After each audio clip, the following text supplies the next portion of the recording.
lounging, son. Welcome back to the Comic Lounge. My name's Ryan. And I'm Manny. And we have Mark Millar on the show today. So stoked to have him on. I mean, like, there's so many comics. I mean, like Civil War, Wolverine, Ultimates, all the stuff you've done with your own Kick-Ass. You got a couple great books coming out right now. Ambassadors, I mean, it drops tomorrow as of the day we're talking, issue 3. So we're super excited to have you on.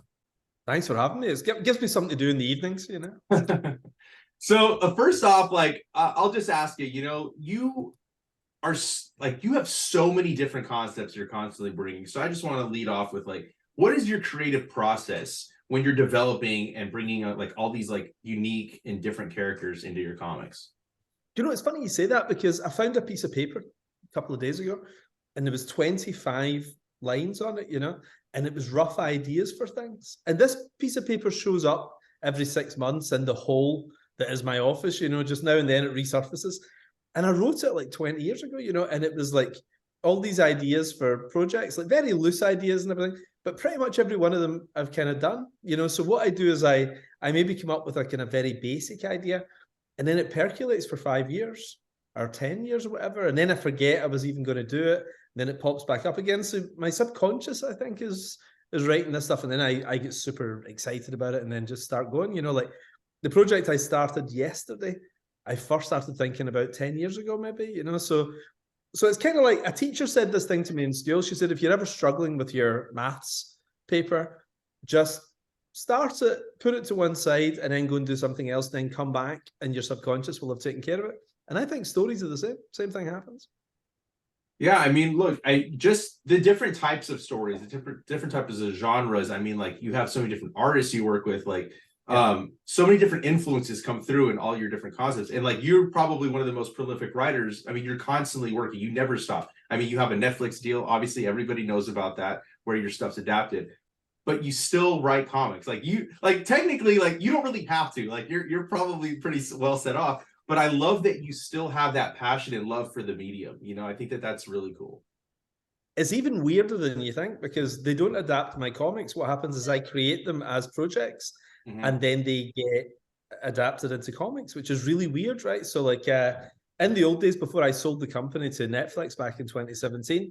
Oh, sorry, hang on, everybody's coming. I'm just doing a podcast, guys. I'll catch you later, okay? Sorry, that's my kids coming on that. Yeah. All good. I think the food is right behind me, so the kids are going to be like, how do we survive the next 30 minutes?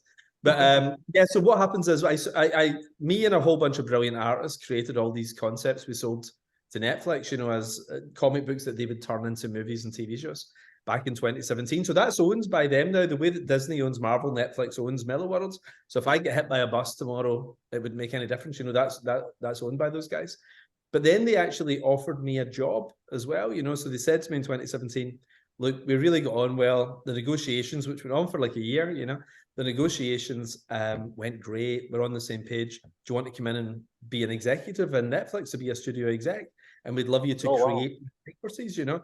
So a lot of people don't realize this. I mean, it always drives me nuts when people say, oh, Millar just does these comics to become movies and shows, because it's the opposite. What I do is I create them as franchises within Netflix itself.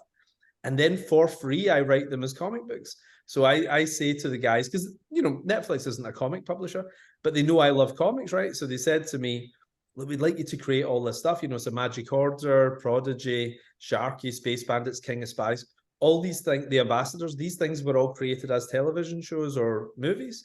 But I said, look, I don't want to be out of the comics game. Like, I didn't get into this to get into Hollywood. I love doing comic books. And they said, well, if you want to do it, you know.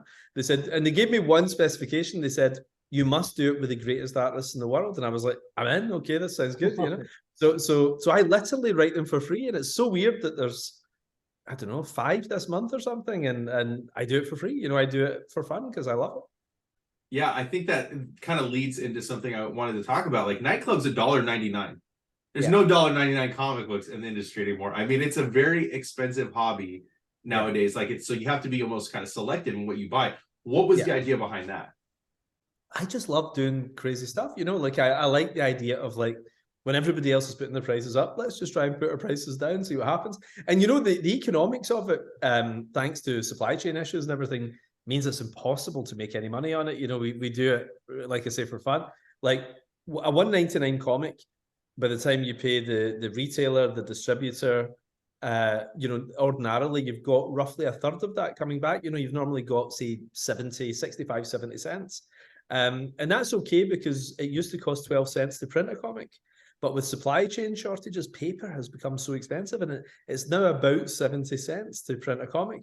So basically, all your costs are taken up. That $1.99 means even if you sold 10 million copies, you will never make a profit. So just in the current system we're in. But you know what? Netflix, are very generous people, and they like the idea of just doing fun stuff, So even though it won't make them any money or anything, they're kind of like, let's just do it, let's get people excited about this stuff. I wanted to ask you a question about the ambassadors, because I've been enjoying it from issue 1, and like, what sparked the idea of having a different artist draw each issue? Because you have Frank Quitely with the first issue, you have Travis Charest on the current issue, and like, they're all doing like, career level work over here. Yeah. So why a different artist for each issue? Well, it's funny, before the ambassadors, for years I'd always thought I'd love to do a project where all the guys who I'll never get to draw something for 5 or 6 issues all do. I get to work with them. Like Travis Charest took 3 years to draw that one issue, So if I tried to do a six issue storyline would take 18 years, So I can't do that. But I love Travis so much, and I've been writing Travis fan mail since I was in my early 20s, right? I've been writing them fan mail since 1993. I saw his first ever printed gig, and I got in touch with him. It was so good. I was so blown away by it. So like, I thought, how do I work with him, and how do I work with Frank Quitely? And Frank Quitely has made a ton of money now and everything. Jupiter's Legacy made him a ton of dough. He doesn't need to do a 12-issue run on something anymore. He's not at that point in his career. And I was like, just give me one issue. Just come for one issue because I love you. I want to work with you and everything. So I knew I wanted to do a project, and I looked at all my list of projects. And the only one that fitted having a different artist every issue, because it would drive you crazy normally, wouldn't it? If you're sitting reading a Spider-Man comic, there's a different artist every issue, The ambassadors, by its very nature, change location and change lead character every issue. So I thought, that might not drive you crazy. That I could see that working, So that's where it all came from. And I'm so happy because Olivier Coipel, Matteo Scalera, Matteo Buffagni, and Carol Kershaw. I mean, these are A+ list guys. I'm like, Marvel and DC have got to start trying harder. Like we've got some good guys here. I think that's been evident in every single book that's come out of Millarworld stuff, is that you work with the best artists in the business and you pay them. You know what I mean? Like they get paid I'm sure they get paid better with you than they do with Marvel and DC. Oh, that's how I get them. I say, what are Marvel and DC paying? And they tell me, and I'm like, we'll pay you much more, and then they come over, so. And, so you pay people properly, you get the best people, it's like, that's my philosophy. Things like everybody who worked on Millarworld books before we sold the company had a 50% stake in the comic books. I owned half and they owned half. So when we sold the company, they all made a lot of money. I mean, about 5 of those guys have retired, based on having done 4 or 5 issues, so they made more from, my God, something like Nemesis, for example. Steve McNiven and I made way more money from Nemesis than we did from Civil War. And Civil War is, I think, still the biggest selling, and certainly the biggest selling graphic novel in Marvel's history, and we made way more from Nemesis than we did from Civil War, so the guys have done well, but they deserve it. They've done amazing work, How do you, when you're like deciding an artist to work with, because like I've said, you work with so many different artists, do you cater, especially now, like maybe not before, but now that you're writing it first for Netflix and then turning into a comic, how do you decide like who you're going to put on each project? Are you thinking about the artist when you're writing for Netflix? I've always got an artist in the back of my mind for who I want to work with over the next couple of years, and I'll book guys in. But I've maybe got 4 or 5 projects I'm spinning at any one time, so I think who's most appropriate to that project. So, for example, there's some guys who are not very good at, or when I say not very good, it's just not their strength to do locations or something like that, or they're not particularly good at action. They're much better at talking heads and everything, so you learn this stuff. It's the same way that, Judi Dench, you're not going to put Judi Dench in Fast and the Furious, it's like, she's a brilliant actress, so you put her in something appropriate to Judi Dench. And it's the same thing with comic book guys too, like, I think I've got a pretty good eye for it though, and I think it really helps being a massive comic book fan. And it amazes me actually how many people aren't massive comic book fans. It's so weird because I've never met anybody in the film industry who doesn't know everything about film. And I've never met anybody working in television that doesn't say, hey, you know that episode of the Rockford Files in 1979, episode 4 or something like that, you know, like they're encyclopedic. And I feel comic book guys have to be like that too, you know, like I can tell you the difference between 1975 lettering and 1965 lettering, you know, it's like the passion in my life, you know, like, so I just think, unless you love comics, don't do comics, you know.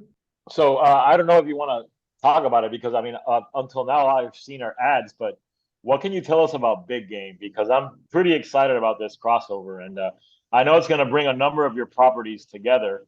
So I mean, is it all of them? Can you tell us which ones? Can you give us any hints? Because personally, I'm super stoked. Every time I see the ad, I keep theorizing what might be going on in my head, you know. So I cannot wait to be able to tell you about it, because I've wanted to do this book for literally maybe 5+ years, you know. So I've been planning it all this time, and it's every single one of my properties all coming together into one story. And you know, when I was a kid, you know, you had Secret Wars, you had Crisis on Infinite Earths and everything, you know.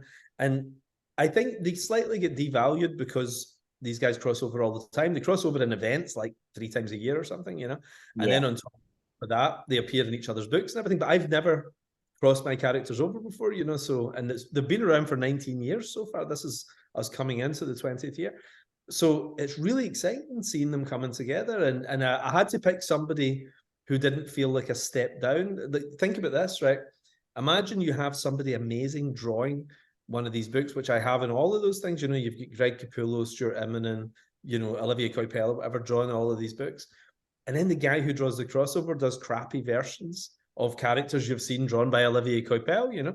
So you have to find somebody who's A+ list, and that's Pepe Larraz, you know? Like, I waited to do this project until I had exactly the right guy. It had to be somebody that it felt like they were up to the task of this, you know, like this has got to be big. And I kind of loved it as well, because in 1 month I stole DC's biggest guy, which was Jorge Jimenez for Nemesis. Yeah. And I stole Marvel's biggest guy, which was Pepe Larraz. So I felt like the Joker or something like that. I was just going to Robin, Marvel, and DC. It was great. Yeah, I'm very excited for that. I mean, like, I love all the properties, and to be able to see like what you're going to do to kind of combine them. And like Pepe Larraz was a huge pickup for sure. Like I saw that name and I was like, he did it again, you know, like, because I saw Nemesis at Jorge Jimenez. I'm like, he's taking everybody, he's taking all the, like, they're not going to want to go back, you know. The day I got them, when I announced it, I put a picture up on Twitter of Tony Soprano just sitting back thinking, and I copied Marvel and DC to it, you know.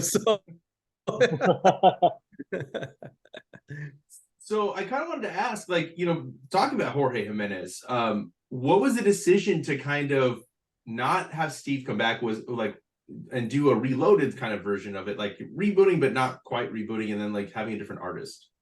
Well, Steve's under contract at Marvel, so we couldn't even get Steve for a variant cover, which was such a shame, you know, because Steve and I are good friends. We worked together, Civil War, Old Man Logan, and Nemesis. But the reason is a couple of things, actually. One of them is I wanted to integrate Nemesis into Millarworld, which it didn't really fit before, you know. And the other thing was, I was never entirely happy with the story. Steve did an amazing job in the art, but the story just felt a little rushed. And it sounds weird, you know, but, you know, sometimes 5 years after the project, your brain percolates, you know, and you think, God, that would have been a much better way of doing this. And I restructured the story and did something quite different with it. And it builds up to something that's actually really, really cool. So I wanted, you know, like every 10 or 15 years, Superman and Batman and the Flash and Green Lantern, you know, they get these facelifts. And I thought, I'm going to do it myself, you know, I'm just going to do my own facelift here, and just did it. And people love it, which is great. So the one casualty is that the Steve story is not within the Millarworld continuity, but it's always there. It exists in real life. You know, people can go and still pick it up. So this Nemesis in Big Game is the one with Jorge Jimenez. So it's this version. Is that what you're saying? Yes. Yeah, okay. Very much. Yeah. So all these current comics all tie together. Magic Order 4, Nightclub, Nemesis Reloaded, and the Ambassadors, all very overtly in the first issue of Big Game, all smash into each other, you know. And then there's a whole bunch of other things seed in from that point as well. But Big Game is not it's not what anyone you know could possibly guess. It's a whole new thing. It's really exciting. I'm really happy with it. I think the first issue of it is maybe the best comic I've ever done in my life. So I'm really pleased with it. It's good. What property? I mean, Magic Order is going to be. Is that the next one that Netflix is producing? as a show? But the next one actually is American Jesus, is out in this summer. So American Jesus, the first volume of that, Chosen, is coming out. It's called The Chosen One, and it's coming out from Netflix this summer. Trailer should be up quite soon, actually, for that. You know, they've released a couple of little images and things. And the next two things that we're shooting at Netflix is Huck and the Magic Order. Probably Magic Order first. So we've been working on that really solidly for about a year. We've got an amazing showrunner on it. The scripts are all great. We'll be out to casting inside the next few weeks, you know. And on the film side, what's the first one we're doing there? Prodigy is the first one we're doing on the film side. And then outside of Netflix, there's a couple of unusual things, kind of like, remember Fox used to have some Marvel properties. Well, similarly now a couple of studios have got Millarworld properties. Even though they're owned by Netflix now, they were still under contract for 7 years with the studio. So we have Starlight over at 20th Century, and Joe Cornish has written the best screenplay for this. It's brilliant, and he's going to direct that later this year as well. So, awesome! It's going to be great. It's going to be really good. And what's really nice is, you know, right now people know Kick-Ass, Kingsman, to some extent Jupiter's Legacy. They'll know the American Jesus stuff, Prodigy, Magic Order, and Starlight. But over the next few years, all these things will all be made as shows or movies. So it means that Big Game is going to have real cultural impact, you know, because it's going to be all of these huge franchises all together in one thing. So, you know, we've got maybe 7 of them in live action or whatever just now, you know, but you're going to, all 25 will be in live action over the next 5+ years, you know. Is Nemesis anything you think would be adapted? Oh, Nemesis, we're really keen to do Nemesis. There's only 3 projects that are at other studios, and Nemesis is at Warner Brothers, but it's coming back. I mean, I think we'll get Nemesis back probably early next year, and that means we can start working on it. That's a real priority project for us, though, because we even know the creative team that we want to put on it, writer and director and everything, you know, so we're really, really keen to get Nemesis back, but we just have to wait until the 7-year contract expires, and then it comes back from Warner Brothers, and we get it at Netflix. But that would be a great movie, and that's another reason I wanted to reboot the series, because I knew we were serious about making the movie, and I wanted to have a better structure, you know, a story that actually just flows a little better, you know, and a better ending. And then, I mean, you've done it with Nemesis. Is there any other franchises you've thought about possibly rebooting? No, I think the rest I'm happy. I'm happy with everything else, you know, like, they all kind of work, I think. I'm quite happy with them all. Yeah. So, you know, I wanted to ask, you know, you're writing, like, you often deal with like very, you know, complex and mature content, you know, like how, when you're coming up with concepts, you make them accessible to like a wide range of fans and readers. I just write what I would read, you know, like, I mean, you never have to overthink this stuff too much. I always kind of think, I had a turning point when I was about 29, and I used to try and write comics that I thought people might like, or that I thought was riding a wave or a trend. And then I actually was leaving the business, actually, because I just couldn't get any traction. It was just not working for me at all. And I gave it one last try, and I thought, I'm going to see, because I was just getting proposals rejected continuously, you know. And then I wrote the first issue of The Authority, and I thought, I'm just going to, it's kind of like what Stan Lee did with Fantastic Four, where he just thought, I'm just going to do one and see what happens. You know, the industry might not be for me. I'm going to just try and do it my way and see what happens, on the advice of his wife. And I tried the same thing. I just sat with Authority, and I thought, I'm just going to do a fun comic that I would read. And it went crazy. Like, everybody loved it. And it's been the, you know, the best decision I ever made, to do comics I would read. And it sounds such a no-brainer, doesn't it? You know, but I think you try and anticipate trends and everything, forget it. You know, just do a comic you would spend $4 on, or $2 if it's one of mine. Yeah, I mean, look, the industry, just since I've started reading, obviously, like, I started, you know, in the midst of the speculator boom of the 90s was when I was reading comics, you know, and got into it. And I've just watched the ups and downs, you know, and like watching the trends go. And how, so do you, when you're doing stuff, you said you do stuff the way you want to do it, what interests you, but do you pay attention to trends, or is that something that you don't even pay attention to when coming up with concepts? You just, like, you're off in your own corner and you're just going to do what you do? Yeah, my 25 things that I wrote in that piece of paper, you know, I wasn't thinking about trends. I was just thinking what interests me, you know, and I think you're subconscious, not to keep going back to that, but it picks up the trend, you know. So if you're excited about something, there's a reason that you're on a wave, that something's coming in. Like, for example, Starlight could not be more timely in the sense that the actor we're talking about was a really, really big 90s actor, you know, to play Duke McQueen, who's the old sort of Buck Rogers, the space hero kind of guy, you know. But that 90, when I wrote it, there was no 90s nostalgia wave, you know, but now we're in this post Top Gun Maverick, you know, like Tulsa King, Yellowstone, all these guys who we loved growing up are getting a second win now, you know, they're in their 60s and everybody wants to see these guys do something cool again.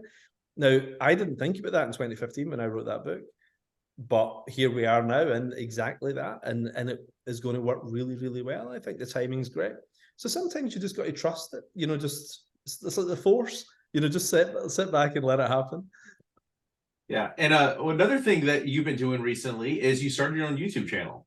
Been interviewing some of the biggest names in comics, you know, spanning, you know, different decades and stuff like that. What was the kind of idea and thought behind doing that?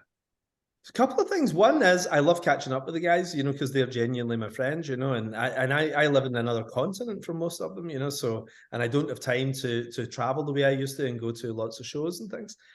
So it gives me a wee chance to catch up with pals, which is great. I mean, we kind of did this in lockdown, as tragic as that was, you know, that we would all have conversations on a computer instead of face to face. So it feels weirdly natural now to sit with a drink and just sit and talk to your pals.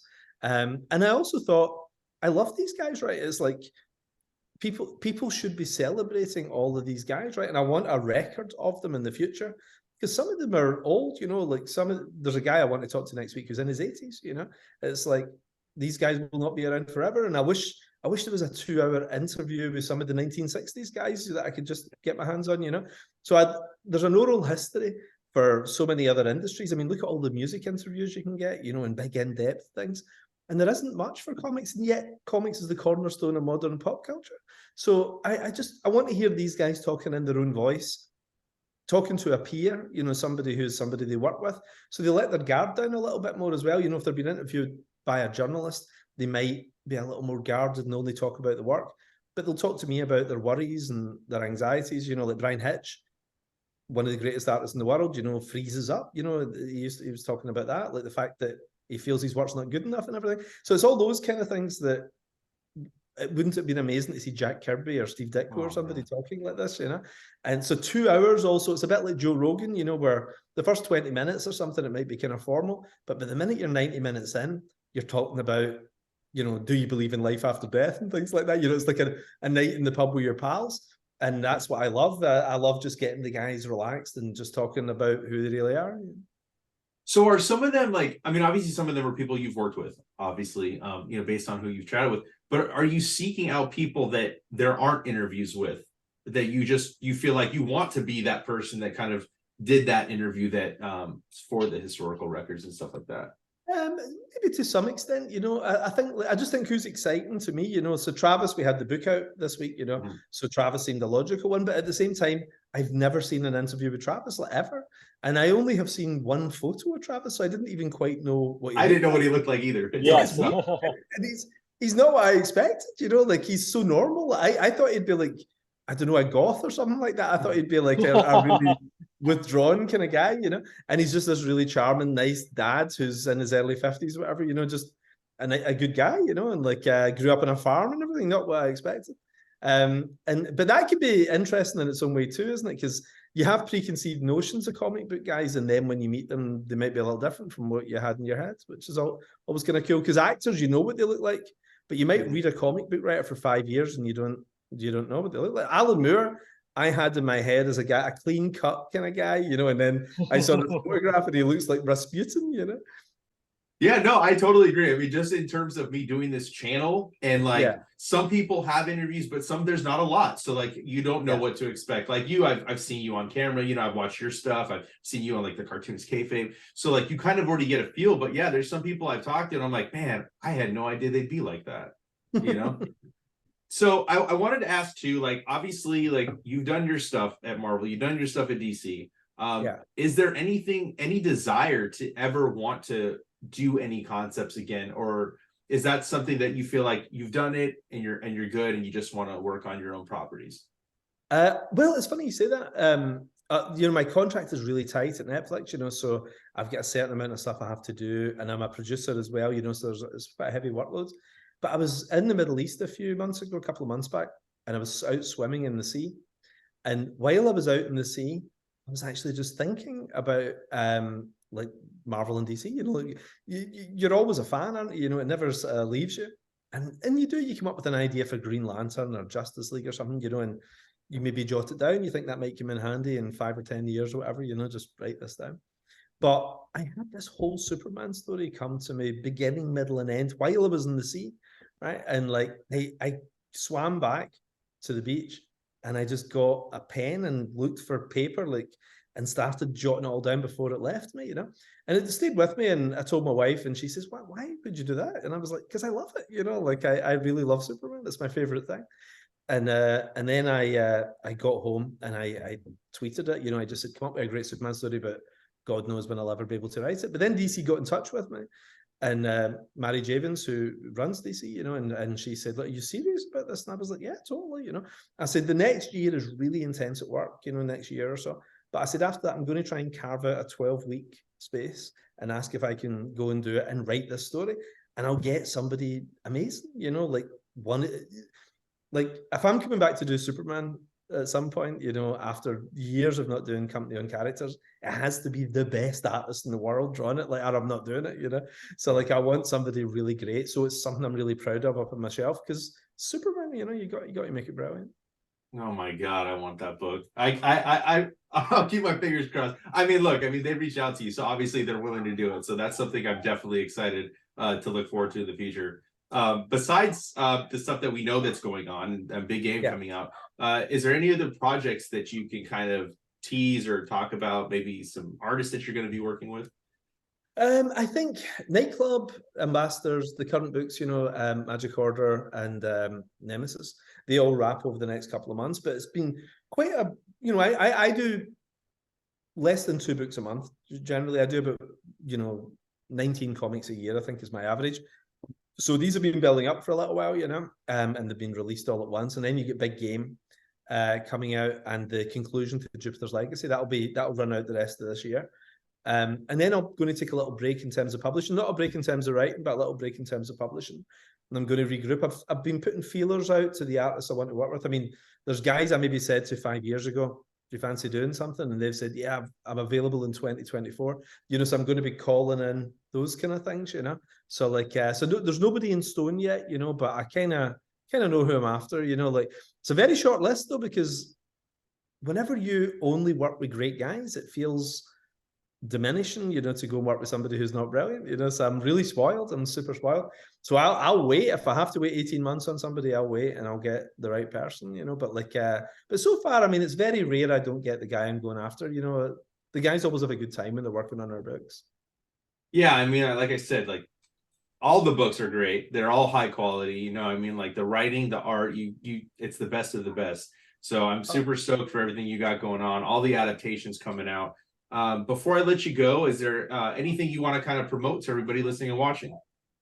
You know, check out the YouTube channel. You know, like, we do it for free. We don't put any ads or anything like this. You know, we just love it. You know, and I do. I mean, you know, the books are out there and everything. You know, but I just think there's guys who I loved so much growing up that it's like a total honor, you know, to get a couple hours of their time and just chat with them. You know, so there's guys who are my age who I've known for 20, 30 years and everything, you know. But then there's guys who I read when I was 5, you know, and I'm lining these guys up, you know. I mean, I've got about 50 of these so far that I've got planned, you know. And I'm just really looking forward to it, you know. Like, you know, when you're sitting in Scotland in your bedroom reading a comic, you know, and then 40 years later you're talking to these guys, it's like, you know, that's as cool as it gets, isn't it? You know, so just as a fan, you know, I would just say to other fans, check this stuff out, because I mean, I know it sounds weird because I'm a Hollywood executive, right? But I think people are forgetting how cool comics are, you know, and I really want people to stop thinking of it as a stepping stone to Hollywood, weirdly, right? Because I'm in Hollywood and I'm doing the step back as often as I can, because comics is brilliant, right? It pays really well. It's great fun to do. You're working on stuff that doesn't have to think about a budget, you know. It's just your imagination, and it's usually just you and your pal and a pencil, right? You know, it's like, it doesn't get much better than that. It's so uncomplicated. There's no politics to it and everything, you know. So I just think, get into the joy of comics again. Stop all the stupid comics culture wars and all these ridiculous witch hunts and all these things and all that, you know, and just enjoy the fact that, you know, think about what you've got in common with these people instead of what divides you, you know. Like, I remember walking into a convention for the first time when I was 13, and it was like Valhalla to me, you know, like I just found the place I was meant to be, you know. Just remember how fun comics is, get back into it. Yeah, I totally agree. And what a great way to end this, Mark. We both want to thank you so much for taking the time to chat with us. We would both, I know both of us would be really stoked to have you back on again sometime in the future. Anytime. You know what I am. Yeah, especially after a big game. See how many questions you have then. You know? Give me a shout. Yeah, let's do it the week big game comes out. We'll do another one then, because then I can properly talk about it. Perfect. Yeah. Sounds great. All right, Mark. Thank you so much. We'll talk soon. All the best, guys. Thank you so much, Mark. Have a good day. Thank you. You too. See you guys. All right.